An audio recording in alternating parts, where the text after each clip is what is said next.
Hey friends, welcome back to the Cindy Grosso podcast. This is where I talk about faith, the Bible, and how to grow closer to God. I am so glad that you're here. And today I want to share something close to my heart. Something that woke me up the other night around 3 a.m. for no good reason. As many of you probably have experienced, God just wanted to remind me how much I've learned and how far I've come. The thought that stirred me awake was this: I've been married to the same man for 30 years. And I smiled, because it's such a funny phrase when you think about it. I mean, yes, technically I've been married to the same person, but also he's not the same man I married. And I am most definitely not the same woman. When we got married, we were babies. My husband, Bobby, had just turned 21 the day after our wedding. And I was the wise old age of 23. At least I thought I was wise.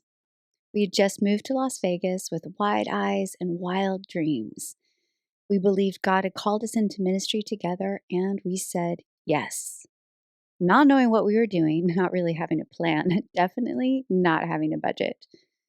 But we had faith, and that was enough for us to begin. We lived our first few months, maybe up to a year. We lived in a tiny guest house and just started doing ministry. Loving people, delivering bread and popsicles in the neighborhood that was called the Naked City, which was right down by the Strip before it was bulldozed to make way for what is now the Stratosphere. We would go every week and we would pick up kids and bring them to church. We also started a Bible school program called Master's Commission with 3 staff members and 4 brave students. We didn't wait to figure it out. We just started it. And that's one of the things I've always loved about my husband. He's not afraid to start. He is not afraid to fail. And he's not afraid to dream again. We've done that a lot over the years. We've dreamed big. We've tried things. We failed. We've started over and kept going. But 30 years is a long time. And it's also a lot of life. There's been joy, yes, but also heartbreak. There's been laughter, but also hard, honest conversation, and more than a few tears. There have been some seasons where we didn't recognize each other or ourselves. And in those moments, when life is pulling you in different directions, we had a choice to make. Would we grow together towards each other, or would we grow away from each other? And friend, that choice shows up again and again, not just once. In the big seasons of loss, we had to make that choice. In the chaos of raising kids, we had to make that choice. In the quiet disappointment of unmet expectations.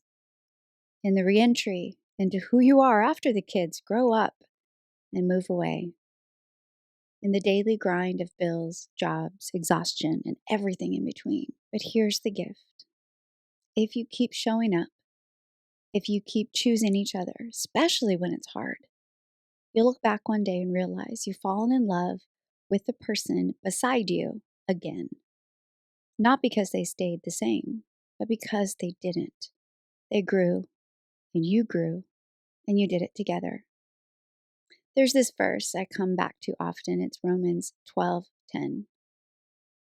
It says, "Be devoted to one another in love and honor one another above yourselves." Friend, devotion doesn't mean perfection. It means commitment. It means showing up when it's hard. It means choosing to honor the journey your partner is on, even when it doesn't make sense yet.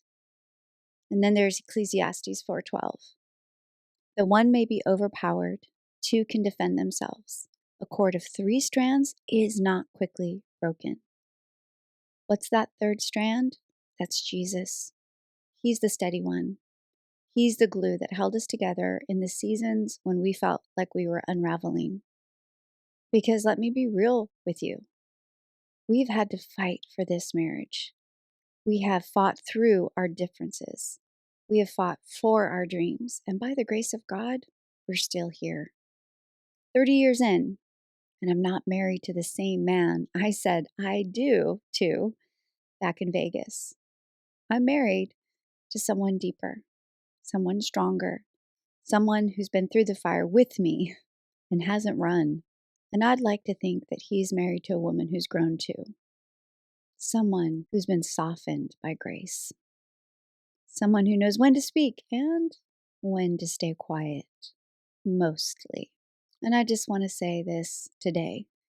For anyone who's listening who might feel stuck in the messy middle of marriage or struggling in a season where love feels like work, you're not alone. Change doesn't have to mean the end. It might just be the beginning of something new. Growth is hard, but it's also holy when you invite God into it. So if you're in that place, I encourage you to press in, not pull away. Get curious about who your partner is becoming and let them get curious about you too. You don't have to be the same as when you started. In fact, I hope you're not. I hope you're braver, kinder, more willing to ask for help, more grounded in love. And if you're still waiting for love, I want to say this. You're already loved. You are already enough. And your life is already full of purpose right now in this minute. So yeah, I've been married to the same man for 30 years. And I have to say, I wouldn't trade any of it. Not the hard years, not the messy years, not the rebuilding years. Because that's what love really is. It's choosing the same person over and over again, even as they change, even as you do too. Friend, thanks for listening today. Thanks for letting me share a little bit of our story. And wherever you are in your journey, I pray that grace finds you today, that love surprises you, and that you lean in, not away. Until next time, know that you are loved, and may you live in the love of God through Jesus every day. See you next time.